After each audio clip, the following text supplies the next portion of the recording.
Hello, my friends.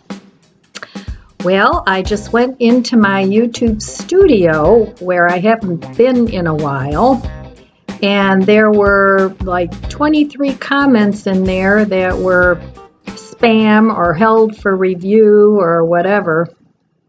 So I apologize if you've commented on any of my videos and I have not gotten around to answering you yet. I typically answer my comments within a day or two, unless they're lost in YouTube land somewhere. So anyway, I just wanted to talk a little bit more about food. I guess I should make this a series. But anyway, the thing that I wanted to say about trying to save money on food, and this is what I find is working really well for me, because I used to spend, and I'm a single person cooking for myself pretty much, unless I have a party or I have a dinner guest or whatever. But I used to spend $300 or $400 a month just on food. That's ridiculous. And that's why I have so much in my pantries and freezers and refrigerator that now it's a good thing that I have a lot of food because I'm trying to use it up. But the problem is, whenever I take something out of my freezer to use up, I'm adding almost just as much with food that I've cooked that I've made into another meal, which I'm not complaining about. That's great, because then I don't have to go out and buy more. But my whole point is I need to use up some of the food that I've gathered, because it does go bad eventually. And in my last video, that was a perfect example when I made the corn chicken breasts. And they were hard as a rock, totally dehydrated, because they package them just in a box. They don't put any plastic around them or anything, and they aren't that way when they're not in the freezer for a while. So those were in the freezer for a while, and I was able to rehydrate them by cooking them in some broth, and they turned out great. So that was one instance where it actually didn't matter a whole lot that they were all dried out.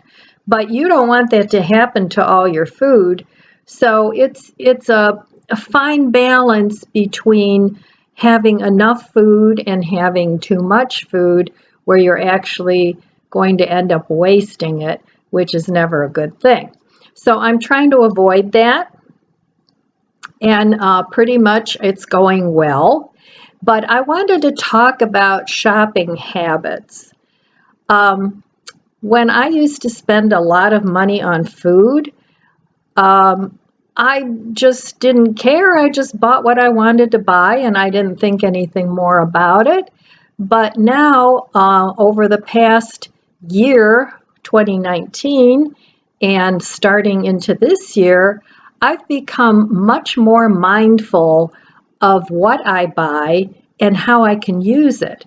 And by that, I mean I'm buying food that I can keep in storage and use for multiple purposes.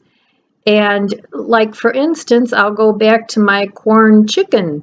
They're actually just like little fillets. They look like a little chicken breast fillet, and you could just eat those with whatever side and a salad or whatever. But now I look at food a little differently, because I look at it when I buy it as to how many meals can I make out of this, and what can I make out of this besides just a chunk of protein and a carb and a vegetable. So that's what I try to do, and I have saved a lot of money by doing that. And now I'm to the point where I haven't totaled it up for this month yet, but so far I've spent on groceries Actually $10 for the month, and today is the 19th, so that's pretty good. And I'm still using that produce that I bought back at the very 1st of January. I'm still using up that produce. So when I buy produce now, I try not to overbuy it because I found myself throwing produce away constantly. And that's not good. It's not good for the environment. It's not good for anything really. Now I used to compost a lot, even though I only have a small townhouse. I do have a composter in my backyard, and it's a nice looking, box that I compost food in. But I haven't done that the last couple years because I'm actually cutting back a little bit on the gardening. And right now I have enough of everything, but eventually I will go back to composting. So when I do have to throw food out, most of the time I will put it down the garbage disposal. And or what I've started to do now, before the food goes bad, I stick it in a freezer bag. I have a bag of just veggie scraps. I use onion peels in there, tops of celery. You can use carrot peels. You can use anything like that. You can even use potato peels, anything.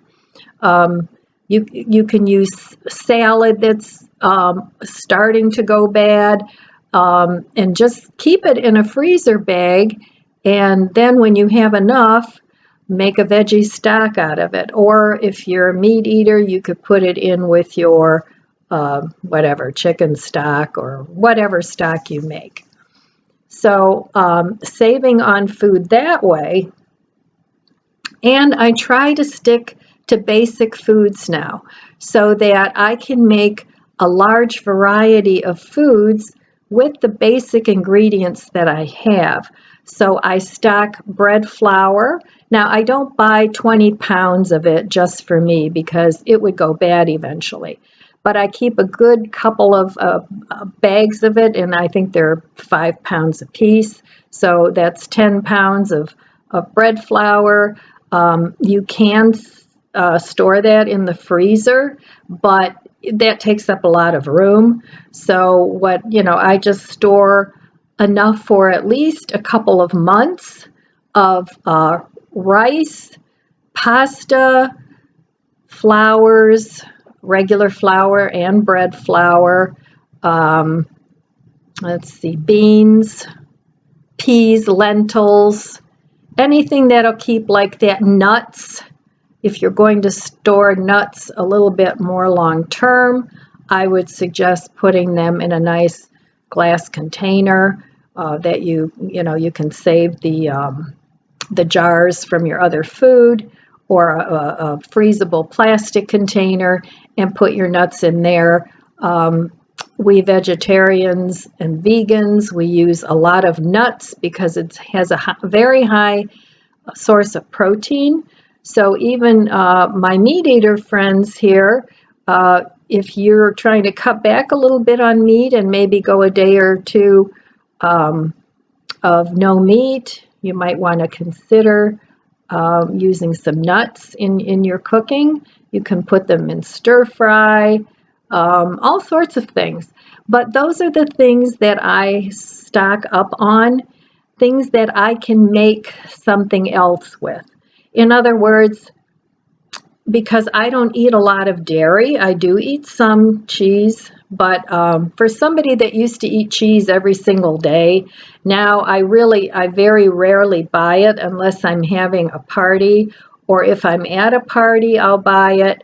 But mostly I eat the nut-based cheeses, and those are easy to recreate yourself. So as long as you have a stash of nuts available, you can make your own basic foods like cheeses and nut milks. There's oat milks, you can make rice milk, all sorts of different things that you can make out of just basic ingredients. That way, if you go through a rough patch where you don't have the money to run out and buy things that you need, then you'll have enough in your stash that you can recreate something similar. So that's the way I approach my grocery shopping now, and I always try and keep at least one other thing as a backup. Two is better, but I don't keep like 20 or 30 cans of soup and things like that because I can't eat them that fast. So you have to consider how many people that you have in your family and do the math on that if you're going to have a pantry stash.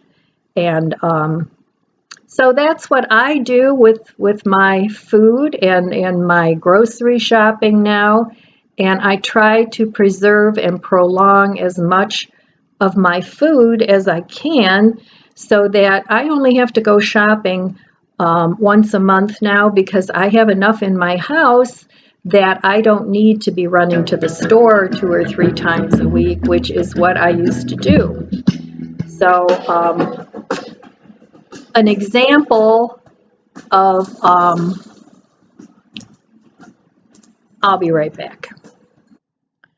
Uh-oh. Oh, I just had this turned off and I never turned it back on. Anyway, gotta love it. I was just talking about the library and my cookbook fix that I just did. I went and got about 7 or 8 cookbooks at the library. And let me try and think what I said.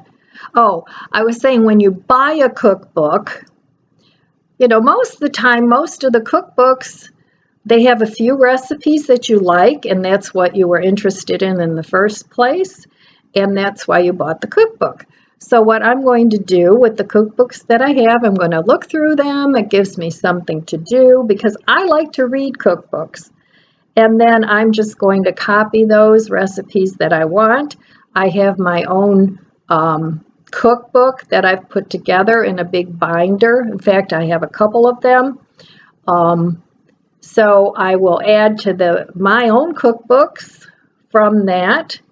And then I was saying also, my library, and I'm sure yours too, I picked up this program guide where they have all these free classes, and there were a couple of things that I was really interested in taking, and one of them was glass etching, and I thought, well, that would be nice because I have a lot of glasses that I don't use, and they're like brand new. So I thought it would be fun to learn to etch glass and make some nice designs. You can even put people's names on them and maybe open a shop or sell them on Facebook or, you know, like an Etsy shop or something like that and sell them. And that would be a way of getting some income. So that's a free class. So I would like to take that.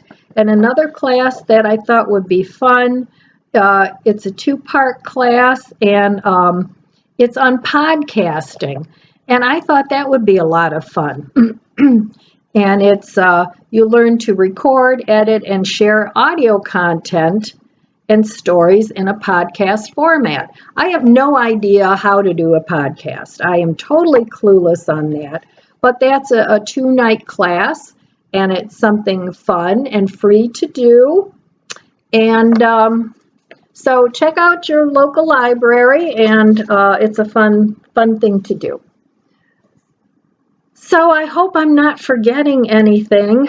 I'm going to have to go watch this video now and see what I forgot to record, and then I may come back and talk some more.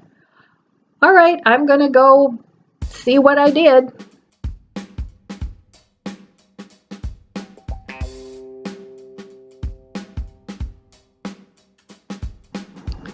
Okay, it's running. Good. I guess I have talked about everything that I wanted to talk about. I wanted to talk about food and shopping and saving money and the library and the cookbooks that I got to feed my cookbook addiction. So I got those for free. Let's see. I think that was it. Amazon. This is a subject I haven't talked about yet. Amazon is my nemesis. I love Amazon. You can shop for anything on Amazon and you could find it. You could probably even find a husband on Amazon or a wife if you really looked. But I have to stop looking at Amazon. And one of the biggest things that feeds my Amazon addiction is YouTube. Because all you beautiful YouTubers, you share so much wonderful information and so much wonderful stuff. And I find myself, I watch a lot of YouTube videos. I follow a lot of YouTube people. And, you know, I love all you guys. And it's like, oh, you need this cosmetic. Oh, you need this skincare thing. Oh, you know, I did this haul, I did that haul, and all this wonderful stuff. And so I really have to put the brakes on and just enjoy your shopping spree and the things you buy without me going on there and going, I need that, and the eyeballs are shining, and, you know, anyway. So starting the rest of the month anyway,